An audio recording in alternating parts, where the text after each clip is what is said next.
Hoy tenemos, como estuve compartiendo también con el grupo del martes, tenemos un tema, no sé si por el título puede sonar un poco extraño, es la gran omisión, la gran omisión. Y vamos a tener una lectura en el libro de Jonás. Jonás, capítulo 2.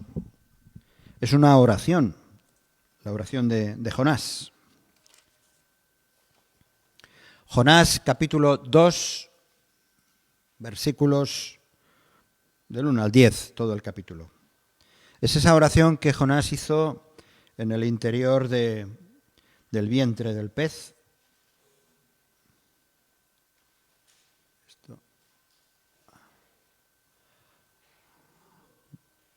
Sí, 2.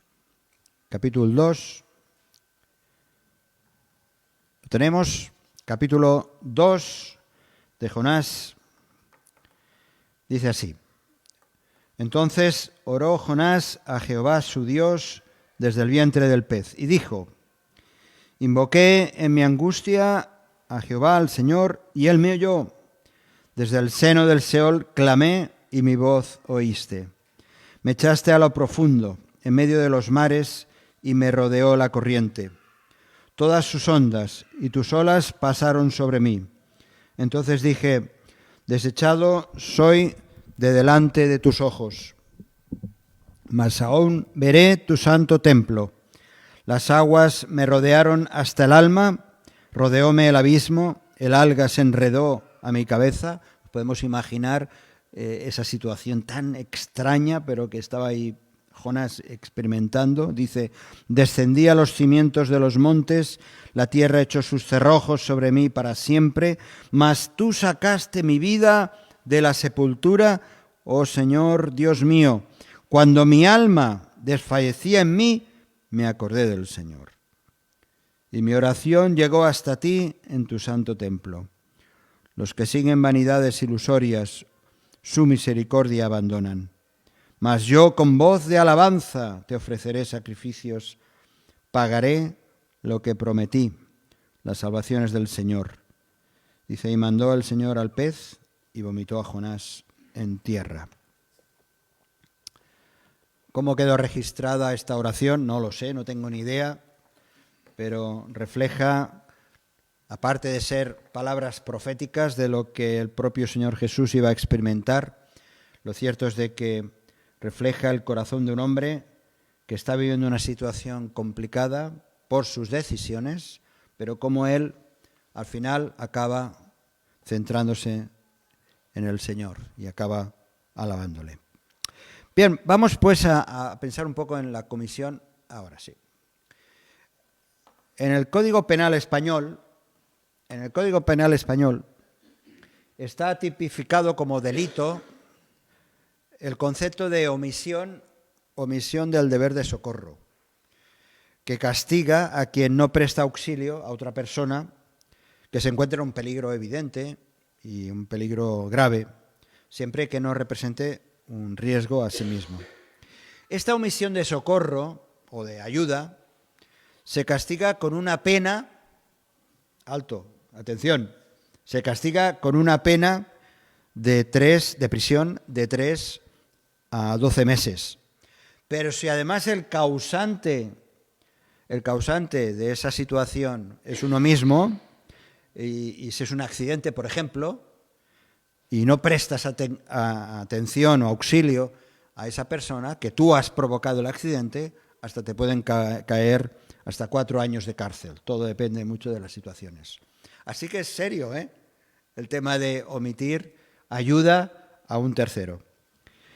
Así que, por lo tanto, esta historia, vemos que en la parábola del buen samaritano, si esto es así, en la parábola del buen samaritano, si aplicásemos este Código Penal español, el levita y el sacerdote, ¿verdad?, pues que pasaron olímpicamente de aquel pobre hombre que le habían robado y le habían apaleado, pues si aplicásemos el Código español, seguramente recibiría algún tipo de condena, como lo que estamos recordando. Por eso vamos a recordar brevemente aquella escena. Ante la pregunta del intérprete, acordaos la parábola del buen samaritano. Ante la pregunta del intérprete de la ley, un escriba, que le dice a Jesús, le pregunta a Jesús, ¿qué tengo que hacer para heredar la vida eterna? Jesús le lleva a que repita lo básico de la ley. ¿Y lo básico de la ley qué era? Ese mandamiento de amarás, el Shema, lo que se llama el Shema, amarás al Señor tu Dios con todo tu corazón, con toda tu alma, con todas tus fuerzas, con toda tu mente, y a tu prójimo, amarás a tu prójimo como a ti mismo. Y Jesús le responde ante este hombre que sabía mucho de, a ver, esto no va, David, échame una mano, ahora, gracias.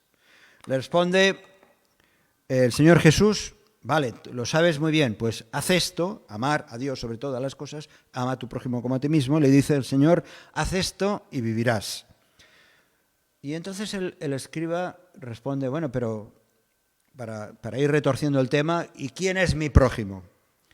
Y es entonces cuando el Señor Jesús le responde con la parábola que hemos recordado, esta parábola del buen samaritano. Esta palabra, prójimo, esta palabra que es usada aquí, es una palabra que en otras ocasiones lo hemos mencionado, en griego, pleison, significa el prójimo, significa el vecino, el que está cerca, el compañero, el que está junto a, el que está cercano. Prójimo es el que está cercano. Luego de exponer su parábola, el Señor Jesús le hace la pregunta realmente más importante. Un momento, escriba, tú que sabes tanto de la ley, ¿quién de estos tres, el levita, el sacerdote y el samaritano, quién de estos tres te parece que fue el prójimo del que cayó en manos de los ladrones? Y yo no sé si tragaría saliva o a lo mejor despistaría un poco, pero tiene que reconocer este hombre, el escriba, y le dice, el que usó de misericordia con él. Y entonces Jesús va y le dice, pues bien, ya sabes quién es tu prójimo, ahora ve y haz tú lo mismo. Ante esta respuesta de Jesús, ve y haz tú lo mismo, desde luego aquí no hay margen de omisión. Tienes que hacerlo. No puedes omitir esa responsabilidad. El prójimo existe y lo tenemos ahí. Y lo tenemos en todas partes. Aquí somos unos cuantos prójimos, ¿no? Si nos miramos unos a otros, veremos que al lado tenemos un prójimo o una prójima, ¿no? Ahora bien, esta parábola del buen samaritano, no es tanto para detectar la presencia de alguien que tengas cerca, no es tanto, ni siquiera para reconocer la necesidad del prójimo, ni tampoco para acudir en ayuda de alguien que necesita auxilio o algún tipo de socorro. El propósito de esta parábola es para tomar conciencia de nuestra responsabilidad ante los demás en todos los ámbitos y, por supuesto, en la proclamación del mensaje del Evangelio. Así que vamos a ver un poco algo acerca de la gran omisión. Tenemos el caso de Jonás, otro caso conocido. La historia de Jonás es paradigmática sobre la omisión. Paradigmática, ¿qué es eso de paradigmática?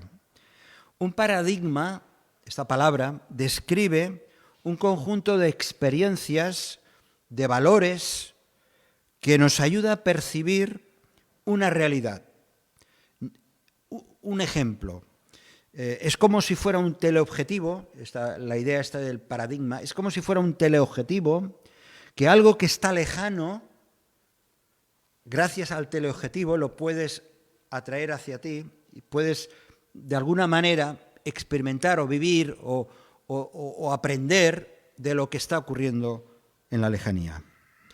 Es decir, la experiencia lejana de Jonás nos ayuda a reconocer que ante un llamado de Dios al servicio, como fue en el caso de Jonás, se puede actuar de manera totalmente contraria a la voluntad de Dios.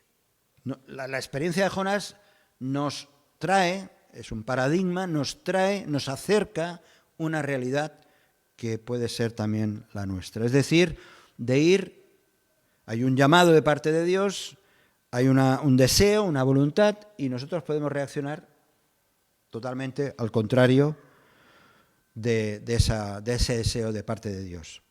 Y sin embargo, en la historia, la vamos a recordar muy rápidamente, que la conocemos muy bien, sin embargo, en esa historia se manifiesta de nuevo la soberanía y la misericordia de Dios.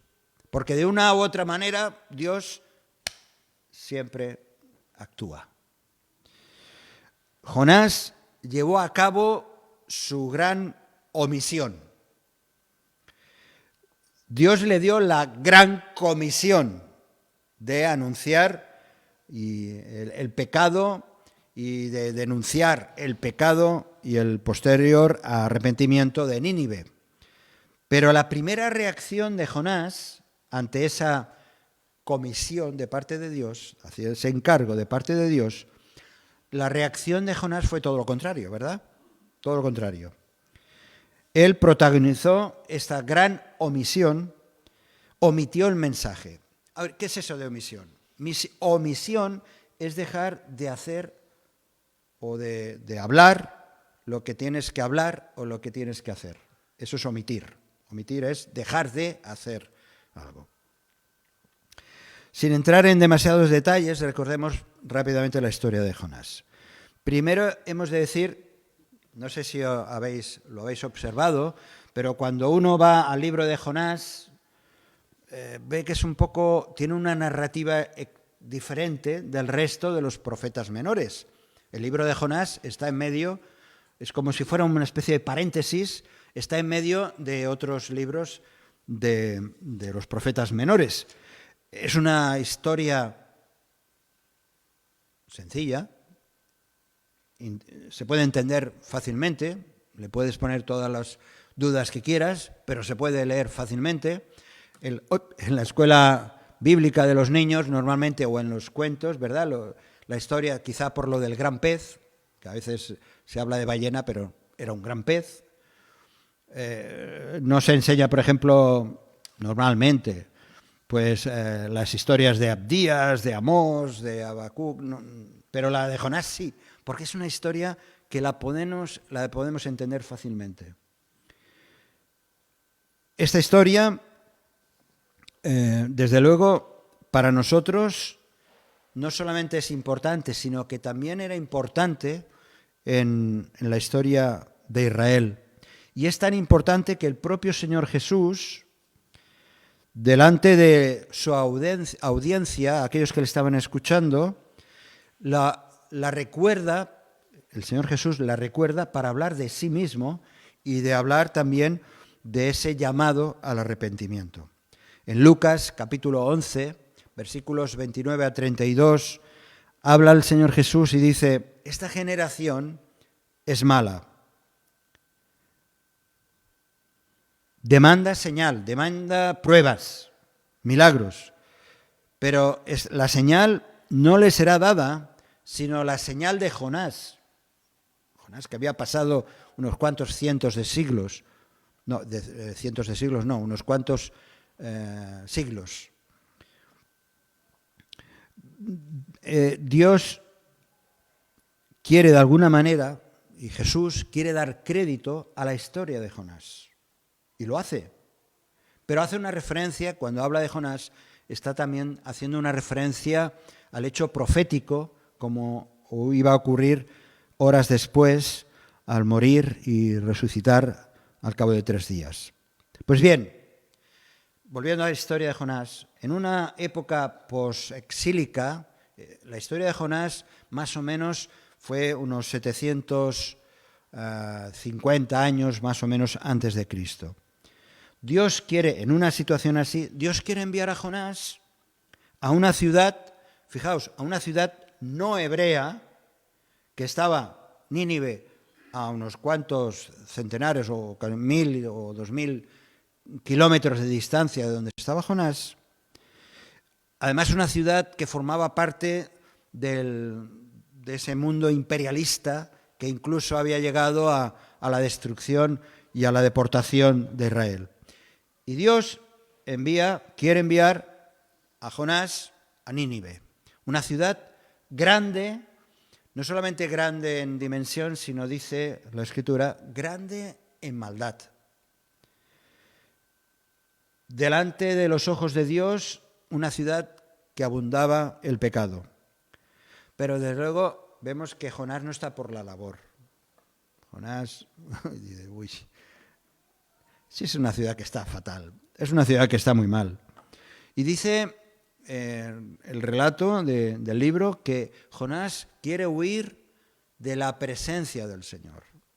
Y entonces él enfoca su mirada 180 grados en dirección contraria a donde tenía que ir. Dios le está diciendo a Nínive y él gira y quiere poner rumbo a Tarsis. Tarsis, que es nuestra península ibérica. O sea, totalmente en sentido contrario a donde Dios le quería enviar. Se embarca en Jope y es curioso, me encanta la Escritura, ¿no? Porque siempre ves cómo la palabra de Dios lo va relacionando todo. Jope, 700 años después, allí Pedro obró, o el Señor usó a Pedro para el milagro de la resurrección de una mujer, de Dorcas. Pues bien, se embarca Jonás en Jope.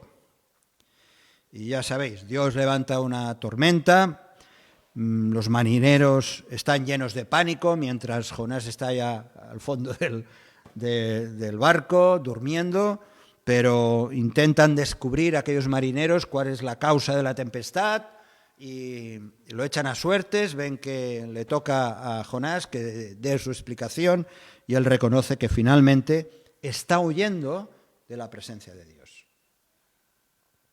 Jonás es echado al mar, pero Dios ya había preparado un gran pez y ese pez se lo traga y allí estuvo 3 días y 3 noches, después de los cuales lo vomita y vemos, como hemos leído, esta oración del capítulo 2 de Jonás, la oración de Jonás, como él desde allí tiene esa confesión, esa experiencia de sentirse tan mal, pero al mismo tiempo de recurrir a Dios que es su Salvador. El capítulo 3 de Jonás lo vemos como es restaurado, finalmente cumple la misión, ya no omite el mensaje, hace lo que tiene que hacer y como resultado de esa predicación, Nínive, encabezado por el rey y todo su séquito, se convierten de sus malos caminos y hubo arrepentimiento. Pero en el capítulo 4, que es el final de la historia, que nos queda un poco así, un poco extraño, ¿verdad? El capítulo 4 de Jonás, encontramos a un Jonás apesadumbrado, quejoso, enojado,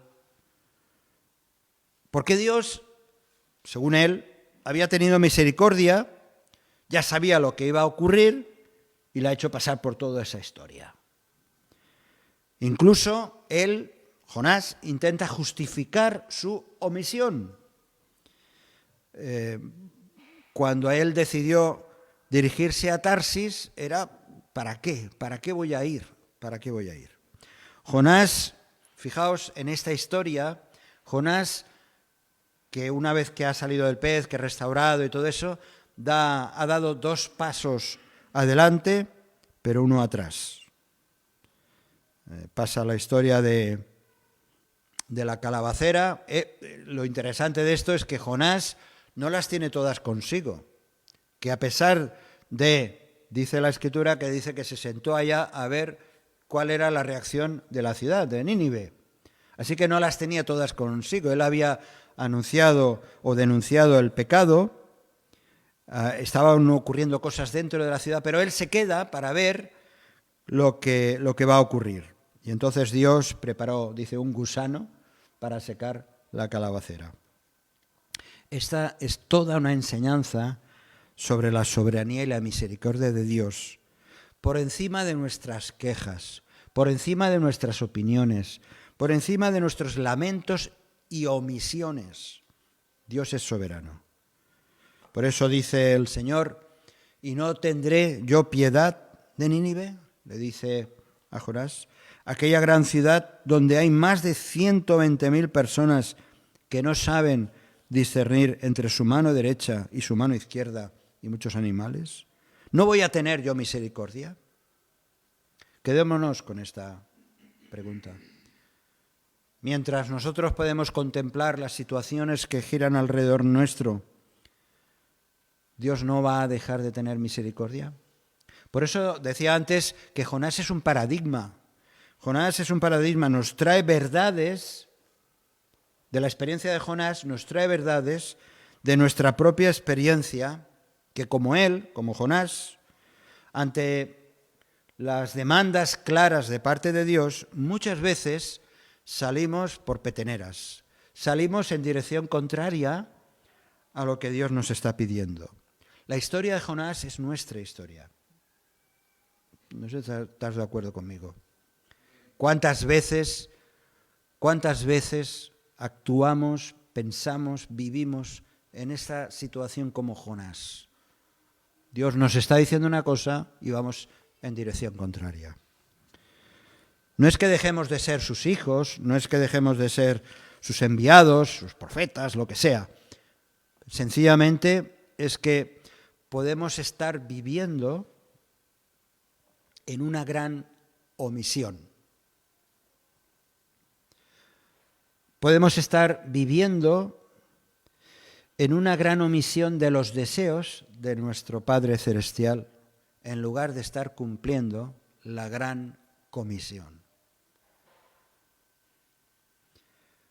Además, como Jonás, también hacemos lo mismo. No tenemos una calabacera, pero nos sentamos muchas veces, ya sea delante de la televisión o delante de lo que sea, pero la idea es que nos sentamos contemplando este pobre mundo, este desastroso mundo, ¿verdad? A ver qué pasa. A ver qué pasa con las catástrofes, a ver qué pasa con las guerras, a ver qué pasa con las elecciones, a ver qué pasa con el presidente o el Puigdemont o quien sea. Estamos ahí pendientes, preguntándonos si realmente Dios va a intervenir, si realmente Dios va a tener misericordia de mi vecino, de mi prójimo, de aquel que está cercano, que anda mal, que tiene problemas. Y nos quedamos un poco en esa situación, una situación más bien pasiva. ¿Estáis siguiendo? Vamos cogiendo la idea de la omisión, ¿verdad? En el capítulo 25 de Mateo, Jesús enseñó a sus discípulos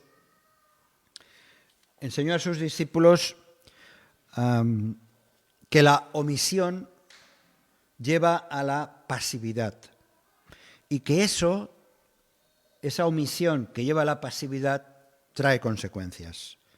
Un poco como lo decía al principio, ¿no? Lo del Código Penal. Dice, no es mi problema, pero pueden venir consecuencias. En la parábola, en el capítulo 25 de Mateo, hay dos parábolas, podríamos decir casi tres, pero bueno. El Señor Jesús habla de la parábola esta de las 10 vírgenes, ilustra esta parábola del Mateo 25, ilustra claramente lo que es ser proactivo frente a una actitud de inoperancia, de omisión.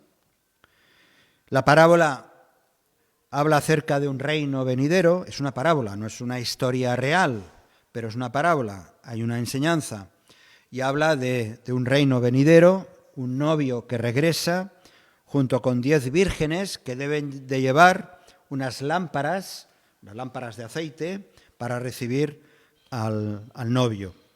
Hay 5 de estas 10, hay 5 vírgenes, mujeres sabias que llevan su reserva de aceite en sus lámparas, y hay otras 5 mujeres necias que no llevaron reserva de aceite. Esto lo encontramos en Mateo capítulo 25, versículos del 1 al 4. El novio se retrasa, voy rápido con la parábola, el novio se retrasa, las 10 vírgenes se quedan dormidas, finalmente aparece a medianoche el novio, llega, las 10 vírgenes se despiertan, se ponen en plan de acción, pero ahora se da la circunstancia que unas han preparado sus lámparas con aceite y otras no. Las insensatas entonces, estas mujeres que no habían preparado, que no habían sido proactivas, piden aceite a las otras 5 que sí que lo habían hecho, y les dicen las otras, mirad, ir a comprar y ocuparos de lo que teníais que haber hecho antes. Y dice, estamos leyendo en los versículos del capítulo 25, versículos del 10 al 12, que mientras ellas iban a comprar, las que no tenían aceite, vino el esposo. Y las que estaban preparadas entraron con él a las bodas y se cerró la puerta. Después vinieron también las otras vírgenes diciendo, Señor, Señor, ábrenos. Mas él, respondiendo, dijo, de cierto os digo que no os conozco. Al margen del símbolo del aceite respecto al Espíritu Santo, que lo mencionamos muchas veces, Jesús está enseñando que hay un momento en el que ya es demasiado tarde de ser proactivo, que ya es demasiado tarde para prepararse para su reino. Así que no hacer las cosas que deberíamos estar haciendo, omitir la tarea, puede acarrearnos consecuencias. Es decir, ¿qué somos? ¿Proactivos? No activos de que no paramos de movernos, no, sino de hacer lo que tenemos que hacer, o pasivos. En el mismo capítulo 25, siguiendo esta idea, Jesús todavía habla de otra parábola, que no vamos a entrar en ella, pero es la parábola de los talentos, donde se repite lo mismo, esa pasividad de aquel que recibiendo un talento no hizo nada. Como es poco, mira, no lo dejo ahí, el talento, ya sabéis que no se trata de habilidades, sino se trataba el talento del valor de unas monedas. Pues bien, por omitir su labor, la de ese hombre que recibió un talento, por omitir su tarea, su labor, su trabajo, no obtuvo beneficios y además recibió castigo. Pero más adelante, del mismo capítulo 25, y recordemos que el capítulo 25 nos está hablando Jesús cuando iba a ser, pocas horas después, iba a ser prácticamente apresado y a sufrir todo lo que sabemos. Más adelante Jesús, en este mismo capítulo, describe de una manera muy gráfica y terrible la omisión, distinguiendo en su venida la separación, por un lado, de las ovejas y por otro lado, dice, de los cabritos. De estos segundos, de los cabritos, en el capítulo 25, versículos 42 al 45, vamos a leer Mateo capítulo 25, versículos del 42 al 45. De los cabritos dice,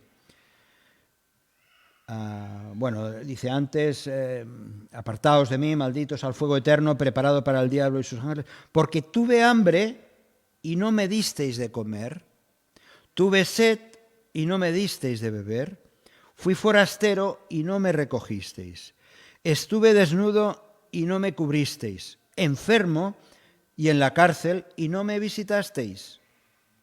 Entonces también ellos respondieron diciendo: Señor, ¿cuándo te vimos hambriento, sediento, forastero, desnudo, enfermo o en la cárcel y no te servimos? Entonces le responderá diciendo: de cierto os digo que en cuanto no lo hicisteis, omisión total, en cuanto no lo hicisteis a uno de estos más pequeños, tampoco a mí lo hicisteis. Irán estos al castigo eterno y los justos a la vida eterna. ¿Es esto omisión o no? ¿Qué os parece? ¿Es omisión o no? Aquello que tenías que hacer no lo has hecho.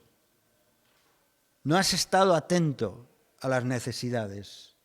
No has cubierto. Tú tenías la posibilidad de hacer cosas y no lo has hecho. ¿Acaso no es la misma historia que la parábola del samaritano? ¿Esto? O sea, Jesús está a lo largo de su vida, de su ministerio, está siempre diciendo lo mismo, proactivos, nada de omisión. Por eso coincide tan bien esta parábola con la del samaritano. Entonces uno se hace preguntas como estas. ¿Qué ocurre? Entonces la omisión es pecado. No nos gusta nunca apuntar eso, pero la omisión es pecado. Dejar de hacer lo que debería hacer es pecado. Dice Primera de Juan, capítulo 3, versículo 4, que todo aquel que comete pecado infringe también la ley, los 10 mandamientos. Pues el pecado, dice Primera de Juan, pues el pecado es infracción de la ley. Primera de Juan, capítulo 3, versículo 4. Es evidente y así de simple, no obedecer los mandamientos de Dios, ¿qué es? Si no, es pecado. Y Santiago, el apóstol Santiago, un texto que nos gusta muchas veces recordar respecto a la hora de pensar lo que es pecado, pero que tiene mucho que ver con esto que estamos diciendo. Santiago capítulo 4, versículo 17, dice: y al que sabe hacer lo bueno y no lo hace, es pecado. El pecado de omisión es el resultado de no hacer algo que la palabra de Dios enseña que debemos hacer. Es algo tan simple, ¿verdad? Es algo tan sencillo. El pecado de omisión es el resultado de no hacer algo que la palabra de Dios enseña que debemos hacer. En contraste a esto, a lo que llamamos pecado de omisión, está el pecado de comisión. El pecado de comisión, o pecados, que estos son los que entendemos más fácilmente, es cuando cometemos de una manera activa acciones que van en contra de la voluntad de Dios. Yo creo que esto lo entendemos normalmente más fácilmente. Cuando cometemos, es un pecado de comisión, lo que sea, como decíamos el otro día, ¿no? Mentir, o yo qué sé, o hacer daño, robar. Eso es un pecado de comisión, porque cometes. Pero cuando se trata de un pecado de omisión, entonces nos cuesta un poco más de ser conscientes de eso.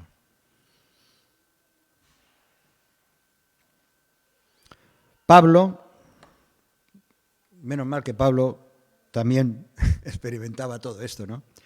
En el capítulo 7, él contrasta estos dos conceptos y reconoce que eso le abruma, que eso le pesa, que eso le angustia. Y el capítulo 7 está hablando, entre otras cosas, solamente menciono este versículo, el 15, dice: porque lo que hago no lo entiendo, pues no hago lo que quiero, sino que lo que aborrezco, eso hago.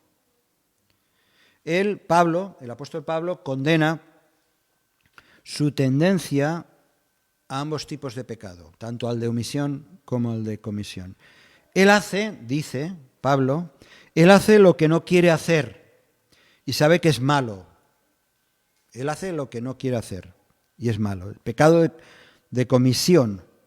Y Pablo no hace lo que sabe que debe hacer. Él dice, él reconoce. Él no hace lo que sabe que debe hacer y realmente quiere hacerlo, pero no lo hace. Por lo tanto, es pecado de omisión. ¿Entendemos un poco esto? Así que hay un conflicto en el cristiano, especialmente en el Hijo de Dios, de que muchas veces no somos tan conscientes de aquello que deberíamos hacer y no lo hacemos, pero lo experimentamos. Pablo sabía que hacer las cosas que debemos hacer es tan importante como no hacer las cosas que sabemos que debemos dejar de hacer.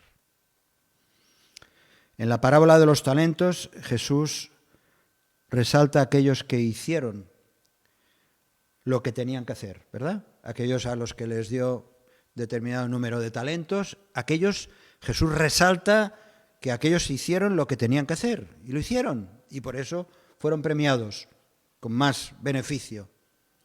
Pero también condena el Señor a aquel que omitió su tarea. Elegir entonces hacer lo correcto constantemente puede ser muy difícil para nuestras vidas, es cierto.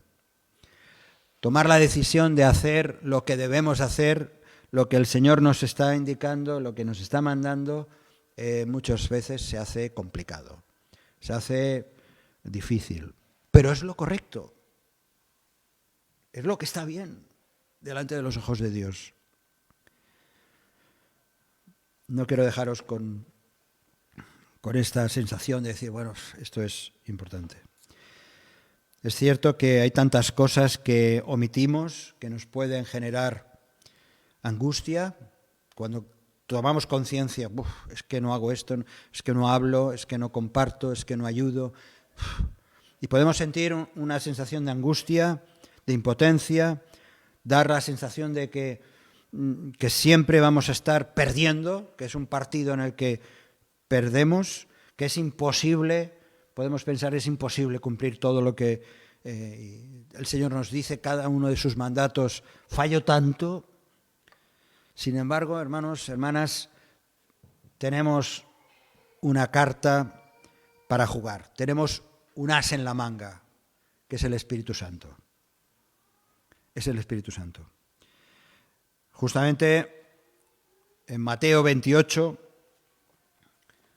o sea, después del capítulo 26 pasan cosas, pero ya en el capítulo 28 tenemos a un Jesús ya resucitado, que conoce nuestras miserias, que conoce nuestros fallos, que sabe que no vamos a dar la talla. Tenemos a un Jesús resucitado que les está diciendo a sus discípulos, versículos 28, capítulo 28, versículos 19 y 20, a estos que conoce también, que nos conoce también, a estos nos dice, por tanto, id y haced discípulos a todas las naciones, bautizándolos en el nombre del Padre y del Hijo y del Espíritu Santo, enseñándoles que guarden todas las cosas que os he mandado. Y aquí yo estoy con vosotros todos los días hasta el fin del mundo. Fijaos, Jesús dio un mandamiento a sus apóstoles poco antes de ascender al cielo, pero esencialmente ese mandato que se lo dio a ellos y que nos salpica a todos y cada uno de sus hijos, esencialmente Jesús lo que está diciendo, o lo que esperaba de los apóstoles, de los discípulos, es que había un mandato explícito, proactivo, y es el que dice claramente, haced discípulos. Ese es el mandamiento más proactivo, haced discípulos. La gran comisión, como lo solemos llamar, nos ordena o nos dice, el mandato de Jesús, hacer discípulos. mientras andamos en este mundo, mientras estamos pisoteando esta tierra, mientras nos estamos relacionando unos con otros, mientras estamos desarrollando una comunidad. Haced discípulos, porque lo de ir, lo de bautizar, lo de enseñar, todo eso son mandatos indirectos y así aparecen en el original. ¿Cómo debemos hacer discípulos? Hablándoles de Jesús, bautizándolos, enseñándoles todo lo que Jesús mandó hacer. Hacer discípulos es el mandato principal de la Gran Comisión.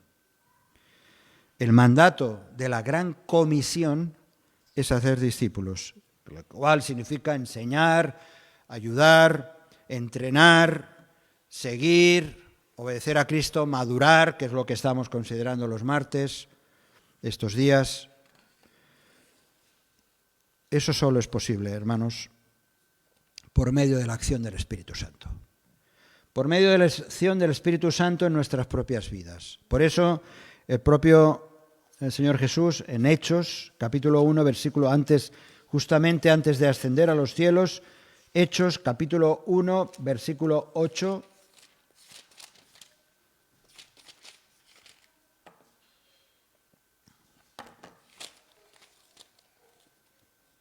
dice: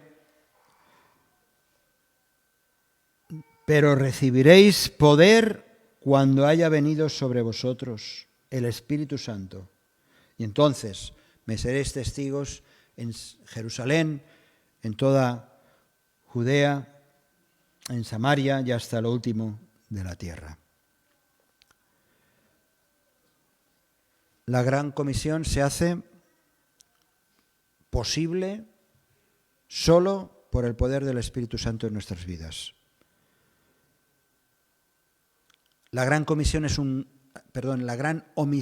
es un gran vacío que solamente puede ser llenado por el Espíritu Santo para cumplir la Gran Comisión. Debemos de ser testigos de Cristo cumpliendo esa Gran Comisión en nuestras ciudades, Jerusalén, en Cambrils, en Reus, Altafulla, donde sea. En nuestras comarcas, en las provincias, en nuestros países, en cualquier lugar al que Dios nos envíe, hasta lo último, dice, de los confines de la tierra. Porque no tengas ninguna duda, si tú eres un hijo, una hija de Dios, no tengas ninguna duda, somos enviados. Somos enviados. Todos, absolutamente todos. Nadie puede alegar omisión. Es que a mí no me ha enviado. No. A cada uno de sus hijos, de sus hijas, nos ha enviado el Señor. Hemos recibido un don precioso, como dicen en la epístola de Judas, capítulo 1, versículo 3, la fe que ha sido dada una vez a los santos. Así que las palabras de Jesús revelan, en la Gran Comisión, revelan cómo es el corazón de Dios, que desea que todos los hombres sean salvos y vengan al conocimiento de la verdad. La Gran Comisión nos impulsa, es proactiva a compartir las buenas nuevas. Por el contrario, la Gran Omisión nos lleva a dejar de hacer lo que Dios nos está pidiendo. ¿Lo vemos la diferencia, verdad? Por lo tanto, hermanos queridos, recordemos aquellas palabras que Jesús le dijo al escriba, aquel que le narró la parábola del buen samaritano. Haz esto y vivirás. Hazlo. Sé proactivo. No omitas. No dejes por hacer aquello que tienes que hacer. Y vivirás. No podemos omitir el sembrar la palabra de Dios. Creo que Josep después nos recordará un himno muy, muy precioso que nos habla precisamente de sembrar la palabra de Dios. No podemos dejar de hacerlo. De una manera u otra, de la manera más creativa o de la manera más sencilla, en un tú a tú, a través de recursos, lo que sea. Pero no podemos omitir el sembrar la palabra de Dios. Pero eso solamente es posible con el poder del Espíritu Santo. Dejar de hacerlos es ser multados, como decíamos al principio. Dejar de hacerlo es ser multados por un precio que tú y yo no podemos pagar. No podemos pagar. Así que el Señor nos ayude a pensar, quizá estoy omitiendo en mi vida palabras, acciones que van en perjuicio de otros, pero también en mi propio perjuicio. Y lo único que tengo que hacer es cumplir la gran conciencia. Si este mensaje te ha bendecido o te ha ayudado en algo, puedes suscribirte a nuestro canal de YouTube. También conocerás nuestra comunidad, la Asamblea Bíblica del Camp de Tarragona, en Cambrils, España, a la que estás cordialmente invitada o invitado. También puedes seguirnos por las redes sociales. Los enlaces los encontrarás aquí abajo y podrás visitar nuestra página, así como conocer nuestros programas radiales y podcasts de Yum Radio. ¿Qué? ¿Te suscribes ya a nuestro canal?